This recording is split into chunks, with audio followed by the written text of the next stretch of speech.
warisan berupa harta pada anaknya, tapi tidak menyiapkan orang yang menerima warisan. Haji. Jadi hopes gue buat gue sekarang adalah, karena kan gini ya, hidup tuh kan konteksnya adalah lahir, dosa, mati gitu kan. Tobat dulu, tobat. Dosa-dosa tobat. Logika gue gitu maksudnya. Kita kan nggak pernah luput dari dosa lah gitu Mas ya. Lahir dosa mati gitu kan intinya kan. Nah, dan momen itu kan bisa kapan aja, bisa anytime gitu maksud gue. Ya akhirnya gue pingin mempersiapkan mereka karena gue tahu bahwa mereka tidak sesiap gue at everything. Mau ngomong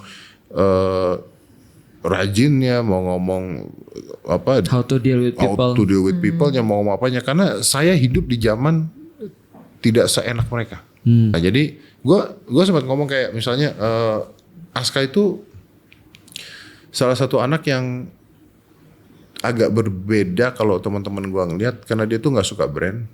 Handphone kalau nggak digantiin sama bapaknya masih pakai iPhone 11. Sepatu kalau nggak sampai jebol dia nggak ganti. Gua gimana cara lu ngedidik dan sebagainya. Oke, lebih brengsek memang anak-anak orang kaya yang sombong dan belagu tuh memang brengsek. Menurut gua orang tuanya nggak bisa ngajar. Tapi Aska bisa begitu bukan karena gua ngajarnya bagus. Karena dia tahu dia mampu kalau dia mau. Tapi sekarang kalau saya bandingkan dengan misalnya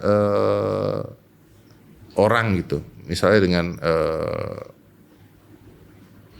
anak-anak orang lain. Ada lagi punya tas harga 2 juta, 3 juta nggak ada lagi loh. Di setahun pertama gue kasih dulu, setelah itu you stop. Nah Aska tuh dari lahir sudah ngerasain privilege itu. Jadi secara psikologis dia merasa bahwa ya gue nggak penting juga, karena gue kalau mau gue bisa punya juga. Gitu. Jadi bukan karena gue bagus ngajarnya, tapi karena ada hal tersebut. Makanya gue bukan bagus ngajarnya, tapi anak-anak yang belagu-belagu itu orang tuanya tolol ngajarnya. Lucu juga sih Om. Karena menurut gue ya paling aku pernah bilang nggak sih sama Om, kebanyakan orang tuh sekarang permasalahannya pada ketika dia memang manjain anak. Mungkin Om ngerasanya karena Aska kebiasaan dikasih, pada akhirnya dia nggak norak, dia jadi bisa ngukur kan.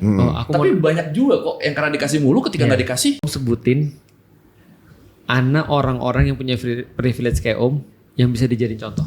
Karena gue lupa juga, karena contohnya kayak misalnya dia mau kemana-mana aja, mobil aja buat gue masih ngasihnya Avanza gitu.